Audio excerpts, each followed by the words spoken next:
पति पत्नी और वो के किस्से आपने खूब सुने होंगे, लेकिन अब वो की जगह मोबाइल ने ले ली है, जो रिश्तों में दरार पैदा कर रहा है। ऐसा ही मामला इंदौर का है, जहां पति को पत्नी का मोबाइल पर बात करना इतना नागवार गुजरा कि उसने उसे दूसरी मंजिल से नीचे फेंक दिया। पुलिस गिरफ्त में खड़े शख्स का नाम आनंद शर्मा है। आनंद ने अपनी पत्नी दीपमाला को केवल इसीलिए दूसरी मंजिल से फेंक दिया क्योंकि उसके मोबाइल पर रात में किसी अनजान शख्स के फोन आते थे। मैंने सर उनसे पूछा कि किसका नंबर क्या है, तो ऑफिस में काम करती तो बोले कस्टमर का नंबर है। मैंने कहा कस्टमर का नंबर रात में 11 बजे तक रात के फोन आता है। मैंने कहा देखो मैं आपसे बहुत प्यार करता हूँ, ऐसा मत करो, जो हो गया चलो ठीक है अपन अवॉइड करते। फिर भी सर उसके बावजूद भी मेरे साथ उनका व्यवहार में मतलब चेंज नहीं आ रहा था। तो सर फिर मेरा मूड थोड़ा ठीक नहीं था, मेरा माइंड थोड़ा डिस्टर्ब हो गया था। आनंद शर्मा की शादी 8 साल पहले हुई थी। पति और पत्नी के बीच सब कुछ ठीक चल रहा था। इसी बीच पत्नी दीपमाला एक ज्वेलरी शॉप पर नौकरी करने लगी और इसी के बाद उसके मोबाइल पर फोन आने लगे, जो आनंद को नागवार गुजरा। पत्नी को फेंकने के बाद आनंद उसे अस्पताल भी ले गया, मगर बाद में फरार हो गया।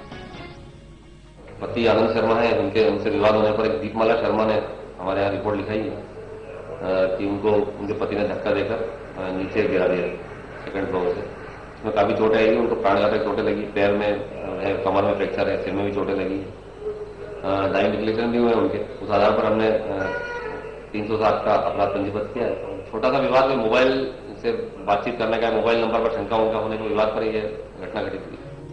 रिश्ता कोई भी हो, वो बेहद नाजुक डोर से बंधा होता है। रिश्तों में पड़ी गठान को केवल आपसी बातचीत से ही सुलझाया जा सकता है, मगर यहाँ हैवान पति ने पत्नी से बात करने की कोशिश नहीं की और शक का कीड़ा उसके दिमाग में कुलबुलाता रहा, जो घटना की वजह बना है। पुनीत विजयवर्गीय, बंसल न्यूज, इंदौर। इंदौर से हमारे साथ जुड़ गए हैं पुनीत। वाकई में एक दिल दहलाने वाली घटना है और रिश्ते जिस तरीके से तार तार हो रहे हैं उसका एक और उदाहरण सामने आया है। अब जो पत्नी है उसकी हालत कैसी है, अस्पताल में भर्ती है। दूसरी तरफ क्या बातचीत नहीं हुई थी दोनों के बीच? संवादहीनता कहीं ना कहीं इसमें सामने आ रही है।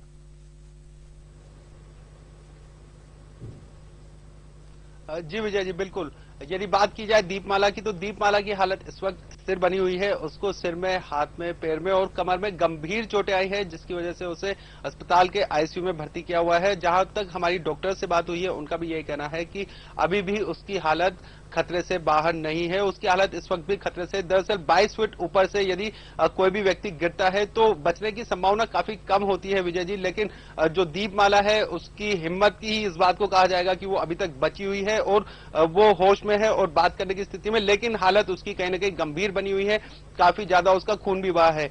और जहां तक बात है दूसरे सवाल की कि संवादहीनता, यह सबसे बड़ी वजह है। संवादहीनता, दरअसल संवाद यदि किया जाए, स्थापित किया जाए तो किसी भी प्रॉब्लम को सॉल्व किया जा सकता है, चाहे कितनी भी बड़ी प्रॉब्लम हो, भले ही हिंदुस्तान पाकिस्तान की हो या किसी पति पत्नी की हो। संवाद हो तो समस्या का समाधान किया जा सकता है, लेकिन इस पूरे मामले में कहीं ना कहीं संवादहीनता ही रही, जिस वजह से इस पूरे घटनाक्रम को अंजाम दिया गया। हालांकि जब हमारी आरोपी आनंद शर्मा से भी बात हुई, उससे भी हमने यही बात जानने का प्रयास किया कि आपने उस बारे में बात क्यों नहीं की, लेकिन इस बात का उसके पास कोई जवाब नहीं था। दरअसल जो पति था, कहीं ना कहीं उसकी ईगो हर्ट हो रही थी। उसकी पत्नी उससे ज्यादा रुपए कमाने लगी थी, इस वजह से उसे बहुत ज्यादा अच्छा नहीं लग रहा था। इसके अलावा जो उसकी शिकायत थी, उसका कहना था कि उसकी पत्नी अब उसको उतना सम्मान नहीं देती जितना वो जॉब करती थी उसके पहले दिया करती थी। यही बात उसे नागवार गुजरी और रविवार के दिन जब उसने कई बार अपनी पत्नी को चाय के लिए आवाज दी, वो चाय लेकर नहीं पहुंची, तो इसी बात को लेकर वो गुस्सा हुआ और उसने एक साजिश रची। उसने अपनी पत्नी को कहा कि बालकनी में कुछ कचरा पड़ा हुआ है, उस कचरे को वहां से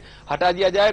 यह कहकर उसने अपनी पत्नी को बालकनी बुलाया और वहां बालकनी में उसके पैर पकड़कर उसे 2 मंजिल ऊपर से नीचे पटक दिया। निश्चित तौर पर यही वजह है और सबसे बड़ी बात रिश्तों में इसलिए कहा जाता है कि बेहद नाजुक डोर से बंधे हुए होते हैं। पता नहीं रिश्तों की ये गठान इतनी उलझती जाती है कि जीवन में सुख चैन की बजाय फिर ऐसे तमाम हादसे सामने आते हैं। बहरहाल बहुत बहुत शुक्रिया पुनीत तमाम जानकारियों के लिए। तो बहरहाल खास खबर में इतना ही। बंसल न्यूज पर खबरों का सिलसिला लगातार जारी है। आप लॉग इन भी कर सकते हैं हमारी वेबसाइट पर www.bansalnews.com। नमस्कार।